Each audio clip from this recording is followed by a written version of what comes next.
एक ऐसे समय में जबकि लोगों को मुफ्त में राशन मिल रहा है, एक ऐसे समय में जबकि डायरेक्ट बेनिफिट ट्रांसफ़र से उनके खाते में पैसा आ रहा है, एक ऐसे समय में जबकि आता है, मतलब कम ज़्यादा भ्रष्टाचार की बात होगी ज़रूर, लेकिन एक थोड़ा सा भरोसा बनता है कि अच्छा हमको ये दे तो रहे हैं, जो मुझे लगता है कि शायद 2024 के इलेक्शन में भी नरेंद्र मोदी की सरकार के लिए कुछ हद तक ऐसा कहते हैं कि शायद काम आया होगा। तो ऐसे समय में और प्रदेश में जाति का एक कनेक्ट तो है ही, इन फैक्टर्स के बीच में आपका ये जो बुनियादी मुद्दा है ये कट अक्रॉस करके लोगों के बीच में रेजोनेंस पाएगा, आपको लग रहा है? लोगों से पूछिए कि किसी भी बेवकूफ़ से बेवकूफ़ आदमी को बुला के पूछिए कि तुमको 5 किलो अनाज में ज़्यादा इंटरेस्ट है कि रोजगार में इंटरेस्ट है, कि तुमको 10-12 हज़ार का तुमको रोजगार हो जाए वो चाहिए कि तुमको 5 किलो अनाज चाहिए। भाई अनाज उसको तब चाहिए जब रोजगार का ऑप्शन नहीं है। हम तो सीधा लोगों से पूछ रहे हैं कि भाई तुमको 5 किलो अनाज चाहिए, रोजगार चाहिए, लोग कहते हैं रोजगार चाहिए। हम पूछ रहे हैं भाई तुमको जात चाहिए कि अपने बच्चे के लिए पढ़ाई चाहिए, लोग कह रहे हैं पढ़ाई चाहिए। हम थोड़ी ना कह रहे हैं, तो लोग कह रहे हैं।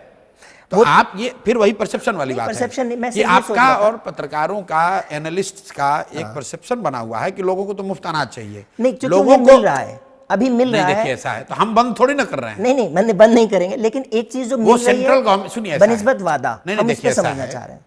देश में 80 करोड़ लोगों को अनाज मिल रहा है, सिर्फ बिहार के लोगों को अनाज नहीं मिल रहा है, लेकिन ये चुनावी मुद्दा बिहार में है क्योंकि दूसरा कुछ नहीं है।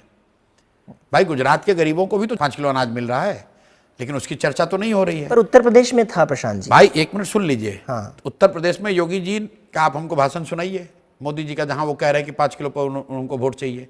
वो तो कह रहे हैं कि उत्तर प्रदेश को बहुत बड़ा राज्य, बढ़िया राज्य बना दिए, 1 ट्रिलियन की इकोनॉमी बना दिए। वो तो राम मंदिर के नाम पर वोट मांग रहे हैं, वो तो बुलडोजर के नाम पर वोट मांग रहे हैं। 5 किलो अनाज पर मांगा वोट, नहीं मांग रहे। वेलफेयर स्टेट है, लाभार्थियों की अगर उनको कुछ लाभ मिल रहा है तो मुद्दा रहेगा। लेकिन क्या नेता किसी राज्य में 4 किलो अनाज पर वोट मांग रहे हैं? नहीं मांग रहे हैं। वो बिहार में मांगा जा रहा है। क्यों? क्योंकि बिहार में अनाज ही है, कुछ नहीं है, बाकी जनता वोट भी दे रही है। क्यों? कह रहा है भाई चलो कुछ नहीं है, 4 किलो अनाज तो दे रहा है कम से कम, लेकिन उसको कुछ बेहतर दिखेगा तो 4 किलो अनाज पर, जैसे गुजरात के लोग 4 किलो अनाज पर वोट नहीं दे रहे हैं, जैसे महाराष्ट्र तमिलनाडु में 4 किलो अनाज पर आप वोट नहीं जीत सकते हैं, उस तरह बिहार में भी नहीं जीतिएगा।